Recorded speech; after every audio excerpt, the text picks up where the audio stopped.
Hey everybody, this is Chuck with No Place Left, and we're going to continue our series on coaching. And today we're going to look at the coaching cycle as it shows up in Jesus' ministry.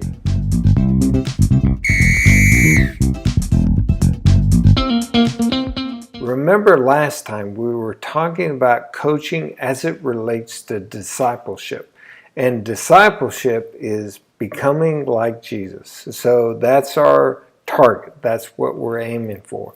So today we're going to look at the coaching cycle and how it relates to Jesus' ministry. But before we get into that, let's do a little quiz. What are the three elements to the coaching cycle? I'll give you a little time to think about that.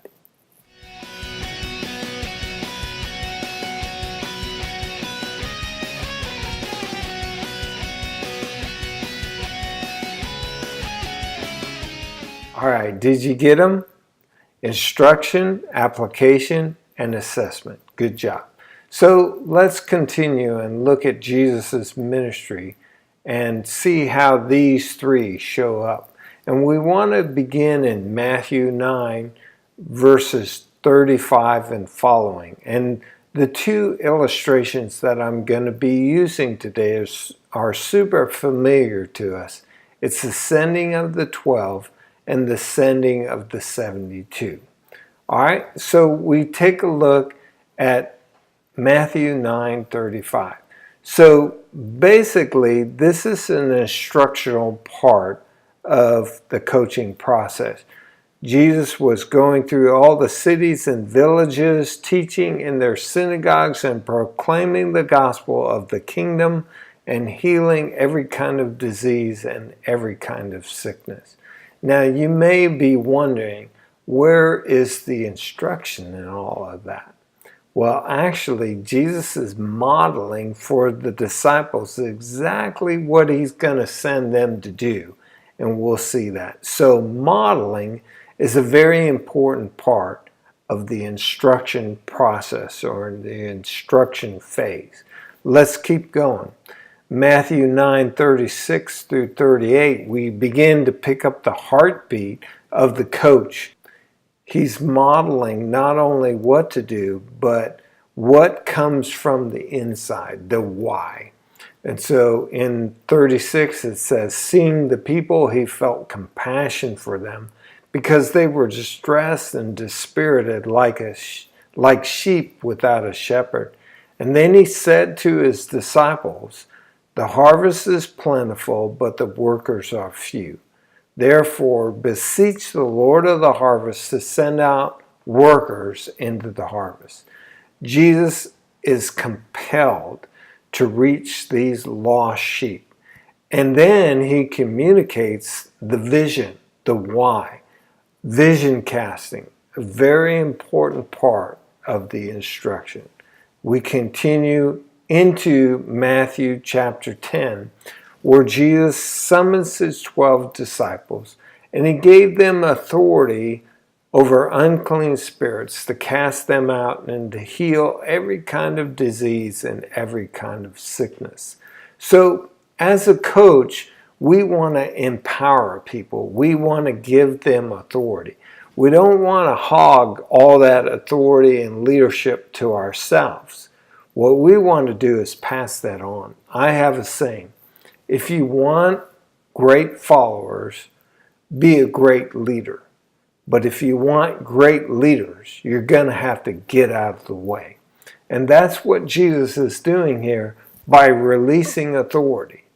So that's part of the instruction process. But you also notice right here, they are going to begin to apply what they've been taught through modeling and explanation. So let's continue on to Matthew 10, 5 through 9. These 12 Jesus sent out. So this is the application part.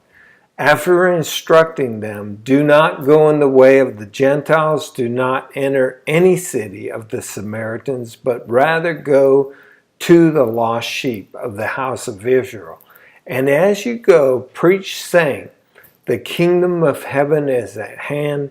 Heal the sick, raise the dead, cleanse the lepers, and cast out demons. Freely you receive, freely give. Do not acquire gold or silver or copper for your money belts. Now, Jesus is going to give a lot more instruction on how to find a person of peace or a house of peace. But here he's giving the very specific things. What's interesting in this is that he modeled it first and then gave them instructions. So there was demonstration and then explanation, and now there's going to be application. So it doesn't always happen in that order, but we find Jesus doing that an awful lot. Demonstration, explanation, application. Later we're going to see evaluation. So continuing all the way down to Matthew 11:1, when Jesus had finished giving these instructions to his 12 disciples, he departed there to teach and preach in their cities. Now, this is another part of the instruction. It's modeling, but it's modeling with a twist. It's being a pace setter. If you want to be a good coach, you've got to do what you're asking people to do. In fact, I would say you have to do more. You have to be a pace setter as a coach. Now, in this first segment where Jesus is sending out the 12, we got to ask the question, where's the assessment? Where's the evaluation? Well, I don't clearly see any evaluation here in Matthew 9 and 10. But when we get to Luke, we're going to see some assessment. So, summarizing Matthew 9:35 through 11:1, we see very clearly instruction and application. But the assessment is not quite, we don't quite see it. So let's go on to Luke chapter 10, beginning with verse 1 through 24. And I've given you a little outline here up front so that you can track it. Okay, so in Luke, you basically have the same scenario, the same instruction, but now Jesus is going to send out 72 more disciples.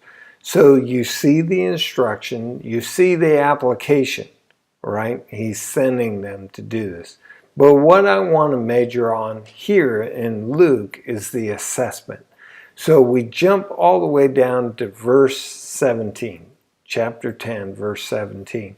And it says, the 70 return with joy, saying, Lord, even the demons are subject to us in your name. And so they're kind of given a report. An assessment always goes better when those who are being assessed initiate. So it doesn't always happen that way, but that is certainly a good thing when they initiate. They want to be assessed. In verses 18 through 20, we see some of Jesus' assessment of the situation. He says, and he said to them, I was watching Satan fall from heaven like lightning. Behold, I have given you authority to tread on serpents and scorpions and over all power of the enemy, and nothing will injure you. Nevertheless, do not rejoice in this, that the spirits are subject to you, but rejoice that your names are recorded in heaven. So Jesus makes this assessment. There were spiritual victories. Satan was falling like lightning. But he wants to make sure that the disciples get this. And he says, hey, don't rejoice that the demons are being cast out. Rejoice that your names are written in heaven. That's the priority here. And so Jesus is making his assessment of the situation of his disciples. Really important because he's poking on motives. He's going after the heart. Okay, What are you really counting as success? And that's a big part of the coach's job, to look into the heart and make sure that people are getting it. All right, Jesus continues with his assessment in verses 21 through 22.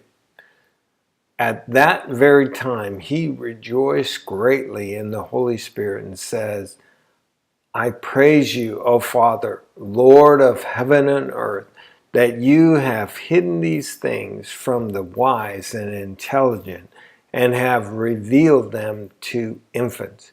Yes, Father, for this way was well-pleasing in your sight. All things have been handed over to me by my Father, and no one knows who the Son is except the Father, and who the Father is except the Son, and anyone to whom the Son wills to reveal him. Basically, Jesus is praising God that these guys are getting it. And it's not because they're so smart or wise. It's because God has decided to reveal this to them. That's a really important part of coaching. Watching for those teachable moments and watching for when the Father instructs people versus just you.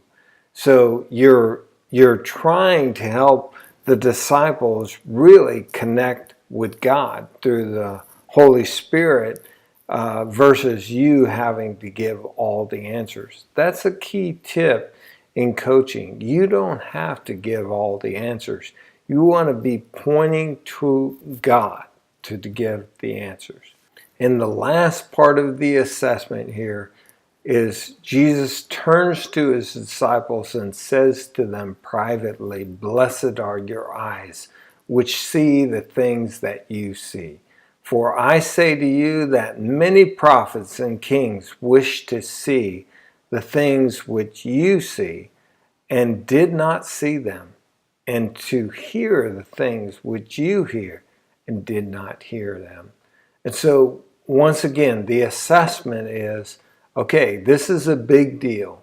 The disciples are getting this. And one of the key parts I want to kind of extract out of this is the art of encouragement. When disciples do something well, you want to make sure you pour gas on that fire. Encourage them. Everybody needs encouragement.